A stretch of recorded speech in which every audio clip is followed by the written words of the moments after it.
Very good morning to all my dear friends. मैं हूं Prashant Mawani. I hope you all are good. आज 23 मई 2020 है, दिन है सैटरडे, और आज के दिन की शुरुआत करेंगे टोनी बेनेट के एक कोट के साथ। If you follow your passion you will never work a day in your life. इसका मतलब यह है कि अगर आपको जो भी काम पसंद है, जो भी चीज आपको पसंद है, अगर उसी चीज को आप अपना प्रोफेशन बना लेते हैं तो एक भी दिन आपको ऐसा नहीं लगेगा कि आप काम कर रहे हैं। एवरी सिंगल डे जो है, आप जब उठेंगे तो you will feel a sort of excitement. आपको एक अमेजमेंट फील होगी। आपको जो पसंद है वो करने के लिए और एक दिन मिला है, ऐसी फीलिंग आपको मिलेगी जब आप सिलेक्ट करेंगे उस चीज को जो आपका ट्रू पैशन है। इसी के साथ डियर फ्रेंड्स, स्टडी आईक्यू ने एक स्मार्ट कोर्स डिजाइन किया है। ये स्मार्ट कोर्स सिविल सर्विसेज की एग्जामिनेशन को ध्यान में रखते हुए भारत की बेस्ट फैकल्टीज ने मिलकर बनाया है। And as you can see on your screen, EMI का ऑप्शन अवेलेबल है।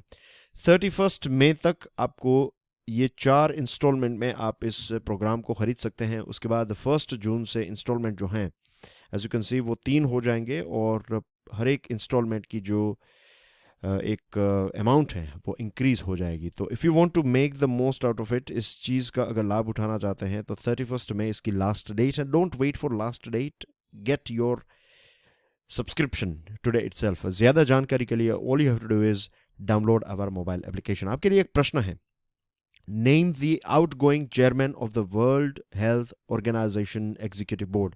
वर्ल्ड हेल्थ ऑर्गेनाइजेशन WHO के एग्जीक्यूटिव बोर्ड के आउटगोइंग चेयरमैन का नाम क्या है। आउटगोइंग यानी कि वे व्यक्ति जिनकी जो टेन्योर है वो खत्म हुई है और एक नए व्यक्ति जो हैं उनकी जगह पर आएंगे। तो आउटगोइंग चेयरमैन का नाम आपको कमेंट सेक्शन में प्रोवाइड करना है। इसके साथ डियर फ्रेंड्स, लेक्चर की PDF मैंने ऑलरेडी शेयर कर दी है।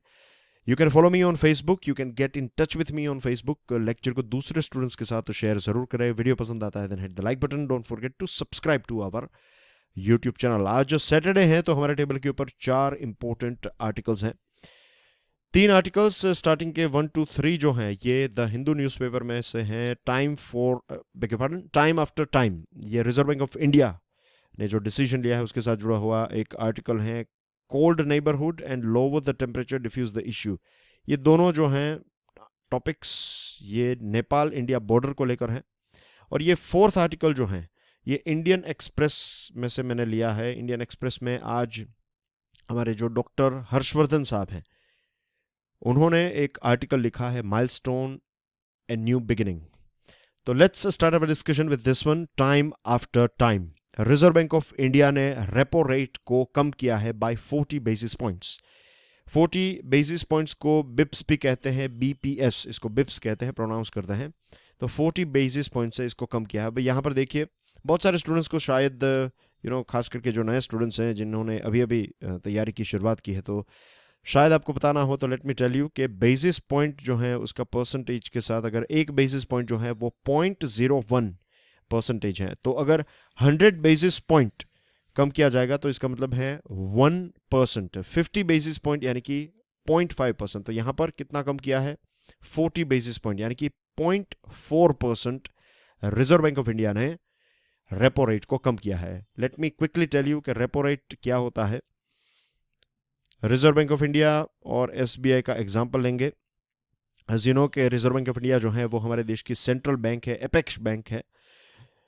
तो रिजर्व बैंक ऑफ इंडिया अगर SBI को कुछ पैसे चाहिए तो रिजर्व बैंक ऑफ इंडिया जो है वो इनको पैसे देगी, लेकिन बदले में SBI जो है वो शॉर्ट टर्म के लिए उनको देगी GSECs यानी कि गवर्नमेंट सिक्योरिटी, राइट। ये एक प्रकार के पेपर्स होते हैं, गारंटी होती है, वो देती है SBI RBI को, और उसके बदले में उनको शॉर्ट टर्म के लिए पैसे दिए जाएंगे। तो ये जो इंटरेस्ट चार्ज करेगी RBI, इसको हम कहते हैं रेपो रेट,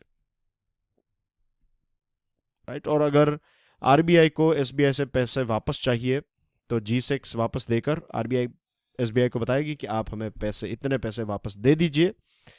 तो उसके ऊपर जो SBI चार्ज करेगी उसको कहते हैं रिवर्स रेपो रेट। तो रेपो रेट जो है वो कम किया है 0.4% से, या फिर 40 बेसिस पॉइंट से इसको कम किया गया है। तो फिलहाल रेपो रेट हो गया है 4%, राइट। रेपो रेट कितना हो गया है, 4%। और रिवर्स रेपो रेट जो है वो कितना है वो आपको बताना है। This is a question, fill in the blank type question है आपके लिए। तो बताइए कि रिवर्स रेपो रेट जो है वो फिलहाल कितना है। एक और चीज़ बताना चाहूँगा कि रेपो रेट से हमेशा रिवर्स रेपो रेट जो है वो हमेशा कम होता है, कम रखा जाता है, इसको जानबूझकर कम रखा जाता है। अब let me tell you again कि इसके पीछे मेन रीज़न क्या है। आप मान लीजिए कि अगर रिजर्व बैंक ऑफ इंडिया ने लेट्स से रेपो रेट जो है आर रखा है 4%, समझने के लिए एग्जांपल है ये, 4% तो एक्चुअल है, और just imaginary reverse repo rate जो है वो रखा है लेट्स से 10%, राइट। ये 5% भी रख सकते हैं, लेकिन I am just giving you example of 10%। तो अगर आपके पास आप एसबीआई हैं, आपके पास 1 करोड़ रुपए हैं, ये 1 करोड़ रुपए अगर आप किसी को लोन में देंगे तो आपको लेट्स से 8% आप इंटरेस्ट उसके ऊपर चार्ज करेंगे, राइट। ये लेट्स से मार्केट का एक रेट चल रहा है। तो क्या इस आपके लिए बेटर ये नहीं होगा एज ए बैंक के एसबीआई, अगर आप एसबीआई हैं, आप किसी व्यक्ति को लोन देते हैं तो आपको उस लोन के ऊपर 8% इंटरेस्ट मिलेगा। अगर यही चीज़ आप रिजर्व बैंक ऑफ इंडिया को दे दे तो उसके ऊपर आपको 10% इंटरेस्ट मिलेगा। तो बैंक्स क्या लोगों को पैसे देगी, मार्केट में पैसे देगी? नो, वो रिजर्व ये आरआरआर जो है यानी कि रिवर्स रेपो रेट में उनको ज़्यादा इंटरेस्ट मिल रहा है, तो फिर पैसे जो हैं वो पार्क कर देगी। तो ऐसी सिचुएशन ना हो, इसीलिए रिवर्स रेपो रेट को कम रखा जाता है। I hope this thing is clear to you, right. अब यहाँ पर रेपो रेट को रिजर्व बैंक ऑफ इंडिया ने कम किया है, तो ये एक अच्छी निशानी है, क्योंकि already as we all know कि हमारी इकोनॉमी जो है उसकी हालत क्या हो चुकी है बिकॉज ऑफ दिस लॉकडाउन। तो कॉस्ट ऑफ कैपिटल, अगर आप लोन लेने के लिए जाएंगे, अगर किसी बिजनेस को नई लोन चाहिए, तो रेपो रेट कम किया है। तो अब देखिए एक और चीज़ है, रेपो रेट कम करने का मतलब ऐसा नहीं है कि all of the sudden banks और एसबीआई और सारी बैंक्स जो हैं वो इंटरेस्ट रेट को या फिर लोन के रेट को कम कर देगी।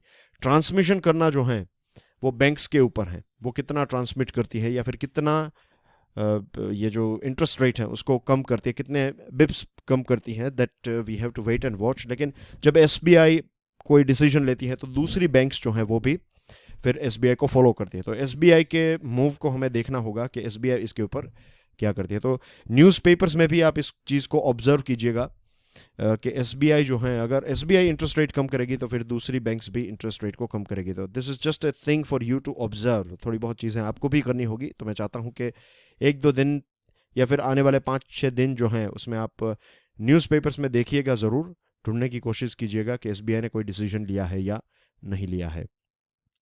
लॉकडाउन जब से इंप्लीमेंट हुआ है तब से लेकर आज तक total reserve Bank of India ने 1.15% रेपो रेट को कम किया है।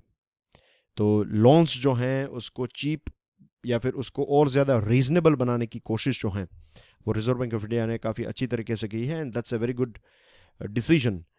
इसके साथ बहुत सारे लोगों का कहना ये भी है कि फ़िलहाल इकोनॉमी की सिचुएशन बहुत ही ख़राब है और डिमांड जो है वो नहीं है। तो अभी कोई ऐसी सिचुएशन नहीं, अगर आप लोन के रेट को कम भी कर देंगे तो लोन लेने के लिए कौन जाएगा? कोई नहीं, क्योंकि डिमांड ही नहीं है, लोगों के पास, कस्टमर्स के पास पैसा नहीं है। तो फिर बिजनेस लोन लेकर ज़्यादा प्रोडक्शन या फिर एक्सपांशन या फिर एक्सपांड अपने बिजनेस को क्यों करें? तो ये भी एक बात सच है, लेकिन ऐसे नेगेटिव चीज़ को ध्यान में रखते हुए कोई डिसीजन ना ले तो वो भी नेगेटिव हो जाएगा। तो anyway, reserve Bank of India ने लोगों का सुना है, जो feedback reserve Bank of India को मिला, तो उस फीडबैक को ध्यान में रखते हुए रिजर्व बैंक ऑफ इंडिया ने एक डिसीजन लिया है। इसी के साथ साथ जो मोराटोरियम है उसको एक्सटेंड किया गया है। फिर जिनकी जो वर्किंग कैपिटल की लोन्स थी, तो उस वर्किंग कैपिटल की लोन्स को एक्सटेंड कर दिया है, उनको कन्वर्ट कर दिया है टर्म लोन में, यानी कि और ज़्यादा टाइम मिल जाएगा लोगों को। और इसी के साथ जो ग्रुप एक्सपोजर लिमिट है, शायद आपको इसके बारे में पता ना हो, तो लेट मी टेल यू। एक चीज़ होती है, let's say right, I make it very simple for you, इससे ये समझ में आ जाएगा। चलिए, मान लीजिए कि आपके पास 100 रुपये हैं, राइट। आप बैंक हैं, आपके पास 100 रुपये हैं और आपके 10 दोस्त हैं। अब ये जो 10, लेट्स से 5 दोस्त हैं आपके, राइट, समझने के लिए। तो ए, बी, सी, डी और ई, ये 5 आपके फ्रेंड्स हैं और आप इनको पैसे चाहिए। अब आप एक लिमिट रखेंगे, आप लिमिट सेट करेंगे कि ए को जो हैं आप मैक्सिमम 8 रुपये देंगे, उससे ज़्यादा नहीं, क्योंकि आपको ए के फाइनेंशियल कंडीशन के बारे में पता है। बी जो हैं उसको आप मैक्सिमम 25 रुपीज़ देंगे, क्योंकि आपको पता है कि बी जो है वो कंस्ट्रक्शन बिजनेस में है और बी के प्रोजेक्ट्स काफ़ी अच्छे चल रहे हैं। तो बी जो हैं उनको अगर आप ₹100 में से 25 रुपीज़ देंगे, बहुत बड़ी अमाउंट देंगे, लेकिन फिर भी बी जो है वो पैसे वापस कर पाएंगे। तो इस प्रकार से अलग अलग सेक्टर को ध्यान में रखते हुए अलग अलग कंपनीज के ऊपर, सेक्टर्स के ऊपर एक लिमिट रखी जाती है। तो ऐसे ही लिमिट रखी थी, 25% की ये लिमिट थी, लेकिन अब इसको इंक्रीज कर दिया है 30% तक, यानी कि और ज़्यादा पैसे जो हैं, मान लीजिए आपने बी को ₹25 दिए थे, अब इकोनॉमी की सिचुएशन थोड़ी ख़राब चल रही है और बी को और ज़्यादा पैसों की आवश्यकता हो सकती है, तो आपने इस 25% की लिमिट को इंक्रीज करके 30% कर दिया, तो आप और ₹5 जो हैं अगर बी को चाहिए तो वो आपसे ले सकते हैं। आपने इस लिमिट को इंक्रीज कर दिया है, राइट। तो आई होप ये चीज़ आपको समझ में आ गई होगी, the increase in group exposure limit. यहाँ पर एक इन्फोग्राफिक है, आज के फर्स्ट पेज के ऊपर ये आपको इन्फोग्राफिक पढ़ने को मिलेगा। वैसे मैं सारे पॉइंट्स जो हैं वो आपको एक्सप्लेन कर दिए हैं। फिर बात करते हैं एक इम्पोर्टेंट टॉपिक के बारे में। अब नेक्स्ट 10 मिनट्स या फिर 10-12 मिनट्स जो हैं वो हम इस टॉपिक के ऊपर डिस्कशन करेंगे। This one is about India and Nepal. देखिए, भारत और नेपाल के रिलेशनशिप काफ़ी यूनिक हैं, काफ़ी इंटरेस्टिंग हैं, काफ़ी अच्छे हैं। हमारे देशों के बीच में ओपन बॉर्डर्स है, यानी कि विदाउट पासपोर्ट आप एक देश से दूसरे देश जा आ सकते हैं। फ्री मूवमेंट ऑफ पीपल हैं, वहाँ के बहुत सारे लोग यहाँ पर रहते हैं, हमारे बहुत सारे लोग वहाँ पर रहते हैं। और दोनों देशों के बीच में रोटी बेटी का भी रिलेशनशिप है, यानी कि रोटी बेटी का रिलेशनशिप का मतलब बहुत ही सिंपल लैंग्वेज में ये है कि एक दूसरे देश जो हैं खाने पीने की चीज़ें भी शेयर करते हैं, एक साथ मिलकर भी खाते हैं, और दोनों देशों के बीच में मैट्रिमोनियल यानी कि शादी ब्याह का भी रिलेशनशिप है। मैं यहाँ पर एक और चीज़ ऐड करना चाहूँगा, right. This is coming from our epic Ramayan. तो नेपाल में एक जगह है जो बताया जाता है कि जो सीता माता है तो उनका जन्म वहाँ पर हुआ था, जनकपुरी में। तो this is just one add on thing, just समझाने के लिए आपको एक बिग पिक्चर के कल्चरली नेपाल और इंडिया जो हैं वो एक दूसरे के साथ जुड़े हुए हैं और नेबरिंग कंट्री हैं। तो सिर्फ नेपाल नहीं, लेकिन किसी भी नेबरिंग कंट्री के साथ जो है बॉर्डर के इश्यूज होना जो है वो बहुत ही कॉमन बात है, बहुत ही कॉमन बात है। मीन्स ये कुछ ही ऐसे रीजन्स हैं जहाँ पर ये इश्यूज नहीं चल रहे हैं, बाकी हर एक रीजन में आपको छोटे बड़े, लेकिन फिर कितना एग्रेसिव आप बिहेव करते हैं, that all depends on your culture, that all depends on your historic relationship. दुखद बात यह है कि यहाँ पर नेपाल के prime minister KP Sharma Oli साहब ने थोड़ा एक एग्रेसिव पोस्चर दिखाया है। ऐसा एग्रेसिव पोस्चर जो है वो दोनों देशों के ऐतिहासिक रिलेशनशिप, हमारा जो एक रिलेशनशिप है, ये रोटी बेटी वाला रिलेशनशिप है, ओपन बॉर्डर फ्री मूवमेंट वाला रिलेशनशिप जो है, ऐसे रिलेशनशिप में के लिए अच्छा ये बिल्कुल ये एग्रेशन जो है वो अच्छा नहीं है। मिस्टर ओली और वहाँ के जो फॉरेन मिनिस्टर हैं प्रदीप ग्यावली, तो उन्होंने एक फोर्सेस को भेजा है, मीन्स एक they are threatening to send more forces to India Nepal border. तो ये बिल्कुल ही अच्छी बात नहीं है। अब पूरा इश्यू क्या है? पूरा इश्यू जो है वो इस लिपुलेख पास को लेकर है।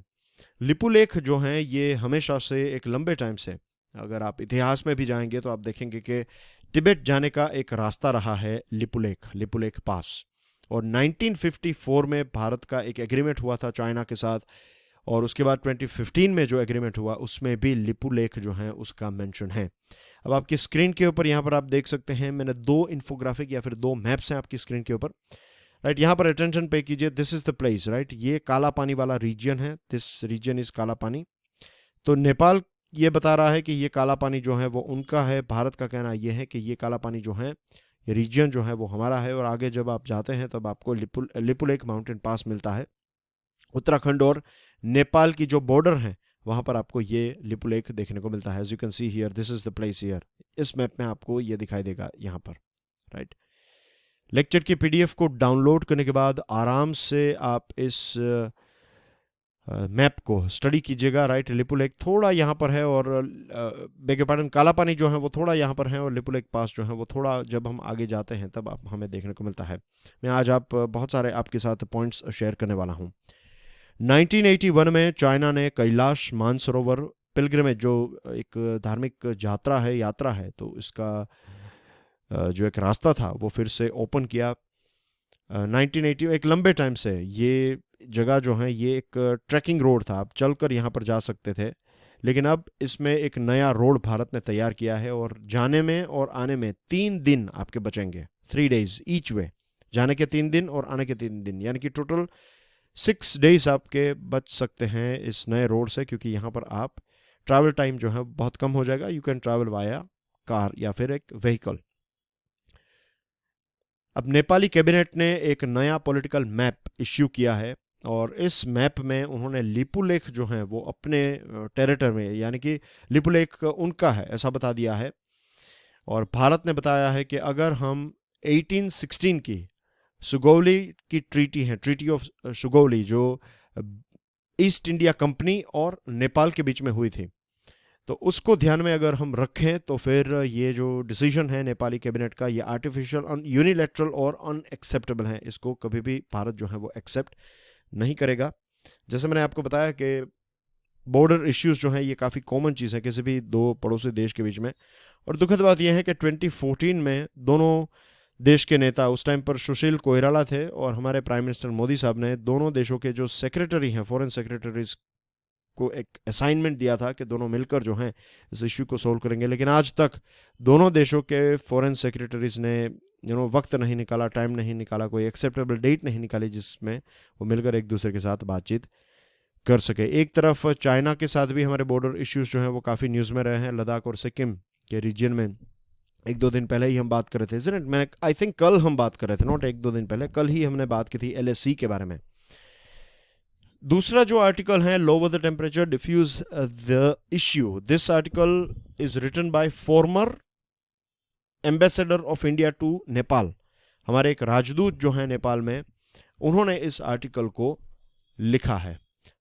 तो 8 मई को हमारे राजनाथ सिंह साहब ने एक दार्चुला टू लिपुलेख जो चाइना बॉर्डर के साथ है, तो यहाँ पर एक रोड जो है वीडियो कॉन्फ्रेंस के माध्यम से इस रोड का इनॉग्रेशन किया, इसका उद्घाटन किया.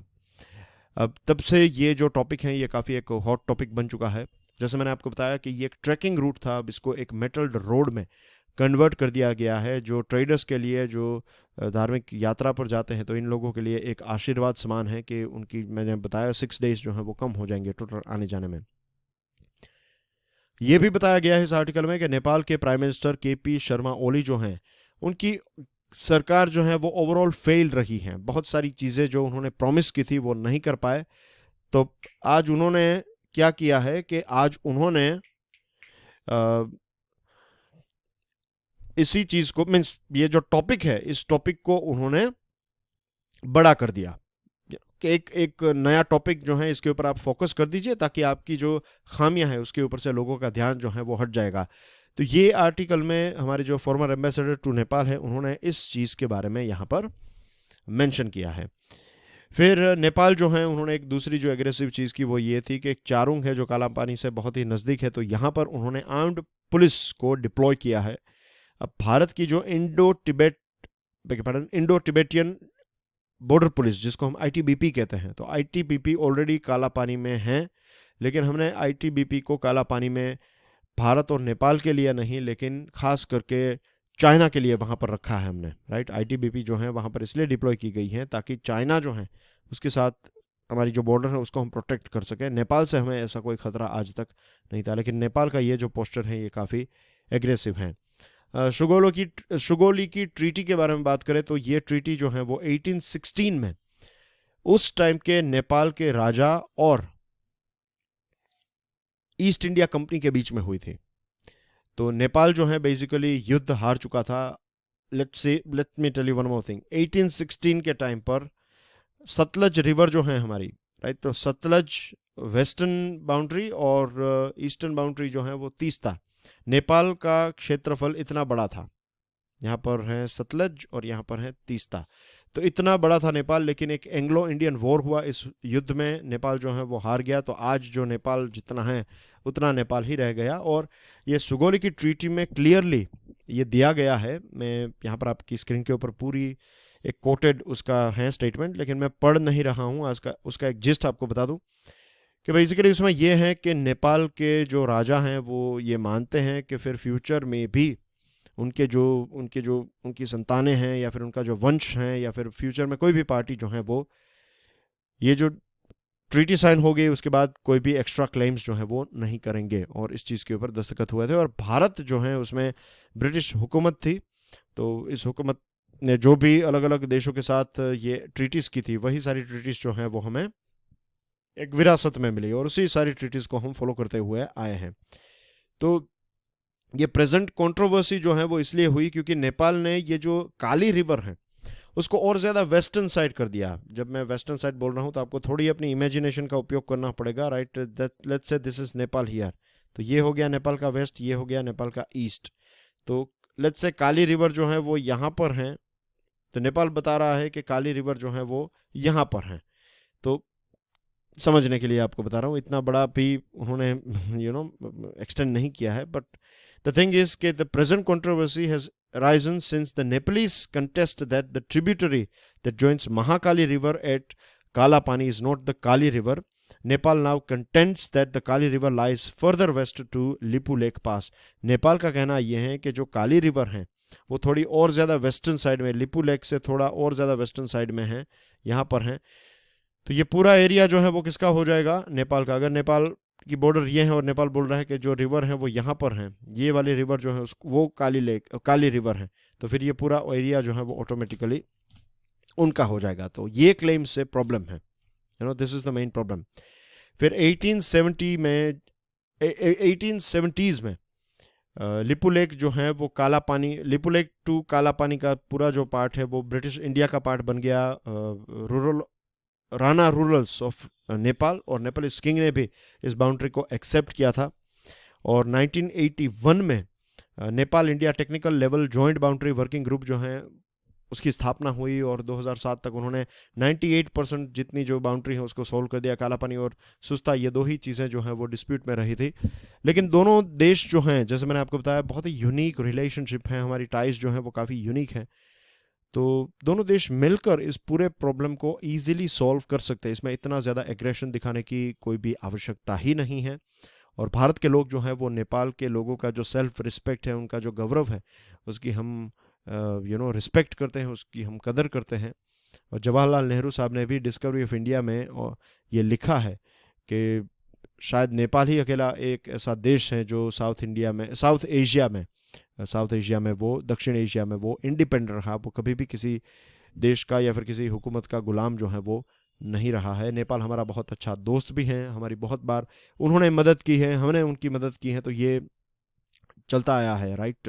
दोनों देश जो हैं, दोनों देश के लोग जो हैं वो एक दूसरे के साथ हमेशा खड़े हुए हैं। और दोनों देशों के लोग के बीच में काफ़ी एक मिठास है रिलेशनशिप में। पॉलिटिक्स में कई बार हमें इश्यूज देखने को मिलते हैं, लेकिन दोनों देशों के लोग जो हैं वो एक दूसरे के साथ काफ़ी अच्छी तरीके से मिलजुलते हैं।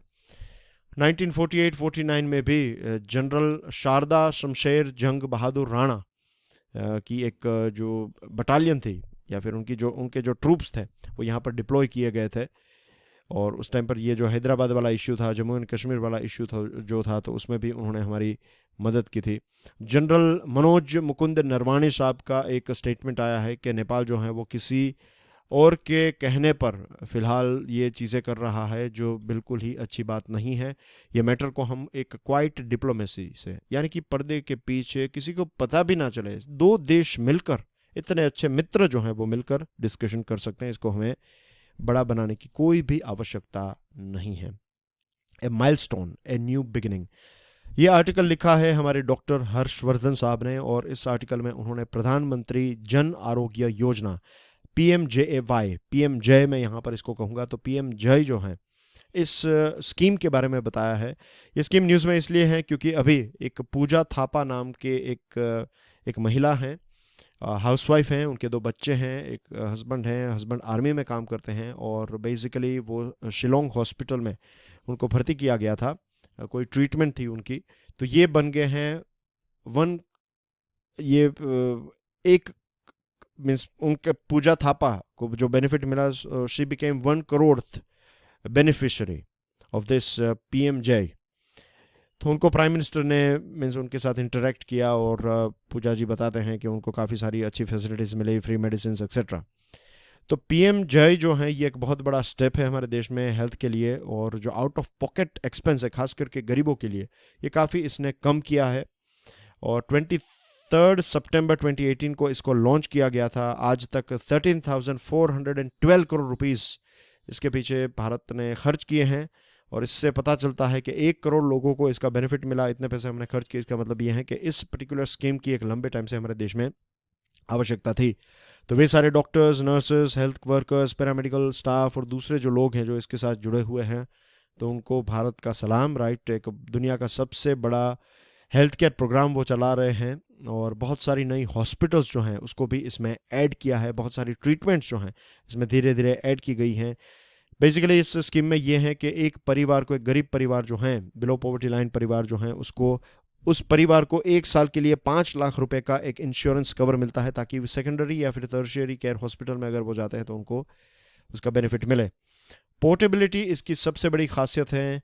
आई विश कि यही पोर्टेबिलिटी राशन कार्ड्स में होती, लेकिन एनीवे ये पोर्टेबिलिटी जो है इसका मतलब ये है कि आप हमारे देश की किसी भी एम्पैनल्ड हॉस्पिटल में जा सकते हैं, आपको मना नहीं किया जाएगा। आपको जो भी ट्रीटमेंट इस पीएमजे इंश्योरेंस के तहत मिलनी चाहिए, वो सारी ट्रीटमेंट जो है वो आपको किसी भी देश की एम्पैनल्ड हॉस्पिटल में से मिल जाएगी। और जैसे मैंने आपको बताया कि बहुत ज़्यादा हॉस्पिटल्स को इसमें ऐड भी किया जा रहा है। 1 अप्रैल 2020 तक एक 1385 नई हॉस्पिटल्स को ऐड किया गया।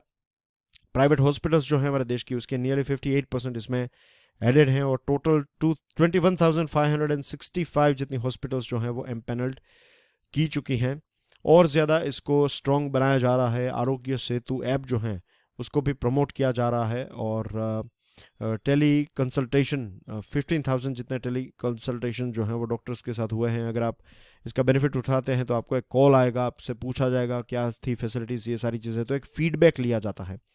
और यहाँ पर अंत में डॉक्टर हर्षवर्धन जो हैं वो बताते हैं कि ये कोविड-19 के खिलाफ हमारी जो फाइट है, तो इसमें हमें public sector, private sector, NGOs और दूसरे जो स्टेक होल्डर्स हैं उनको मिलकर इसका सामना करना होगा। ये कोई स्प्रिंट की रेस नहीं है, ये एक 100 मीटर की रेस नहीं है, ये एक फुल मैराथन है। तो ये वायरस जो है वो हमारे साथ रहेगा और एक लॉन्ग टाइम तक रहेगा, तो हमें एक लॉन्ग टाइम की प्रिपरेशन जो है वो करनी चाहिए। लोगों को, जो गरीब लोग हैं, उनको पीएमजेएवाई के तहत ही कोविड-19 की ट्रीटमेंट और सारी फैसिलिटीज़ मिलती हैं। और उन्होंने ये बताया कि सरकार का विजन ये है कि और 1 करोड़ लोग और हर साल ज़्यादा से ज़्यादा लोगों को फैसिलिटी प्रोवाइड करने का इसका एक लंबा विजन है इस प्रधानमंत्री जय का। Then we have news items. Prime minister साहब ने वेस्ट बंगाल के लिए 1000 करोड़ रुपए अनाउंस किए और 500 करोड़ रुपीस जो हैं वो ओडिशा के लिए अनाउंस किए। उन्होंने एक एरियल सर्वे किया और जो व्यक्ति जिनकी मृत्यु हो चुकी हैं तो उनके जो परिवारजन हैं उनको माफ़ कीजिएगा 2 लाख रुपए दिए जाएंगे और जो इंजर्ड हैं उनको 50,000 रुपये जो हैं उसकी सहायता दी जाएगी।